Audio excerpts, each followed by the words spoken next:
Hello mga Sukilabs! Welcome back another day in my life as your Gulian girl diri sa Kamputaw. I hope you're having a wonderful day. So without further ado, let's get started. For today's video guys, Sunday ni siya. Ug kabalubo mo, alas 11 na jud ko nakamataan ni. Ayaw sa jud mo og think nga hayahay ang life sa inahan ha. Kay ang tinuod ana nangadlawon pagyud ko glaba.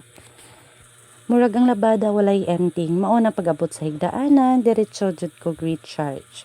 Pagmata na ko, diretso dayon migpamahaw sa mga bata. Wala na kay video kay nagdali-dali na kaayo ko. Kailangan pa man gud ko musimba. Ingon ana gyud di ay usahay ang reality sa pag-vlog. Dili tanan moment makuan og video. Fast forward, padulong na ko sa church. Naglakaw ra ko kay walking distance raman. At least nakasave sa pamasahe na exercise pa. Practical living ta mga sukilabs. Libre na ang cardio, makadaginot pa. Ako ra usa ang nisimba karon ang akong bana ug akong tulo ka anak nakasimba naman sila sa anticipated mass sa among chapel. Wala ko kakuyo nila kay nanginabuhi man pud ko. Pero bisan unsa ka busy kinahanglan gyud nato nga dili kalimtan ang Ginoo. Nindot kaayo ang mensahe sa gospel karon mga sukilags. Gipahinumduman ta nga ang Ginoo dapat permi naa sentro sa atong kinabuhi. Daghan ta og responsibilidad, daghan ta og gihuna-huna pero kung naatay pagtuo, mas gaan ang tanan. Dili man mawala ang problema pero adunay kalinaw nga gihatag sa Ginoo. Human simba ni uli ko og nagpahuway gamay. Pero kabalo naman mo sa life sa usa ka mama, kanang makalingkod pa lang ka, naa dayoy maingon, "Ma, kana pa lang nga word, kabalo na ka nga naa na pod kay assignment." Pag-abot sa alas 5 sa hapon, duty na punta sa gulayan. Actually guys, every Saturday ug Sunday day off ko sa buntag gikan alas 6 sa buntag hantod alas 5 sa hapon. Kay naaray mo bantay sa amuhang pesto. Pero pag alas 5 na sa hapon, ako na pud ang mupuli. Mao nang halos everyday gihapon ko makita ninyo diri sa gulayan. Sa tanan akong mga suki nga sige og suporta sa amuhang gamay nga negosyo, daghang salamat kaayo. Bisan usa ka bugkos nga gulay o sa kakilo nga prutas inyong paliton, dako na kayo na og tabang sa mong pamilya. Thank you for always choosing to support small business. Pero guys, gusto pa na ko i-share ang usa ka experience nga first time gyud nahitabo sukad nagsugod og tendera diri sa gulayan. Naay customer nga nipalit og gulay, ang total sa iyang gipalit 193 unya 1,000 ang iyang gibayad. Wala lang gyud koy igo nga sinsilyo ato nga time mao nang nangita pa ko og panukli. Pagkahuman ako og sukli niya naa dayon laing customer nga akong giasikaso.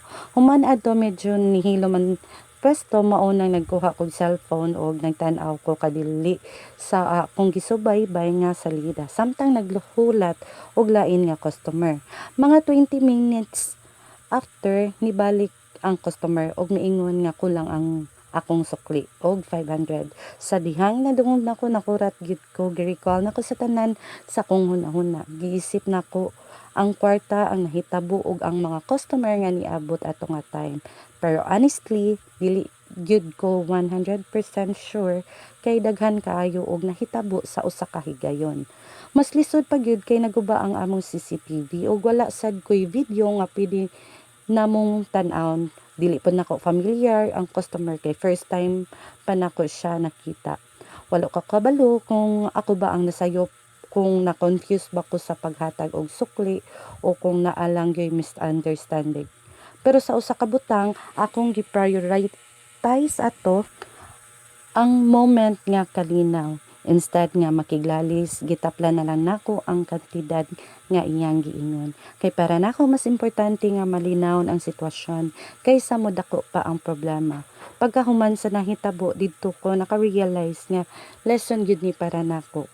Kung naatay negosyo labi na kung nagdumala og kwarta kinahanglan full attention gyud.